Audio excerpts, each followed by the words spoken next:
ব্যস্ততার মাঝেও নিজের ভালো লাগার জন্য একটা স্পেস থাকা উচিত। Johnny Harris, voice of Dhaka, Dhruv Rathee, এই চ্যানেলের ভিডিওগুলো আমার ভালো লাগতো। হঠাৎ করেই চোখের সামনে আসে ভয়েস অফ ঢাকার ভিডিও এডিটিং এবং স্টোরি টেলিংয়ের কোর্স। নিজের উপর বিনিয়োগের সিদ্ধান্তটা নিয়ে ফেললাম। আগে অনেকবারই ল্যাপটপে Premiere Pro after effect install করেছি, কিন্তু ফিচারগুলোর জটিলতার কারণে বেশি দূর আগানোই হয়নি।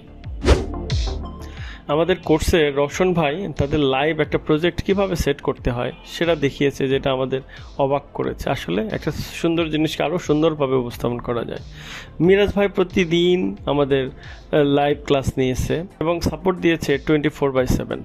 বিভিন্ন অ্যাসাইনমেন্টের মাধ্যমে আমাদের কাজের আত্মবিশ্বাস বেড়েছে। আমার ভালো লাগার একটা জায়গা ছিল ম্যাপ অ্যানিমেশন। এটার বেসিকগুলো সুন্দর করে বুঝে নিয়েছি। নিজে নিজে চেষ্টা করলে আসলে অনেক কিছু জানা গেলেও বিচ্ছিন্নভাবে বেশি দূর আগানো যায় না। একটা ভালো গুরু ধরে শিখলে লক্ষ্যে পৌঁছানো সহজ হয়। তাই আমার পরামর্শ, narrow down your goal and chase the target and finally বুমস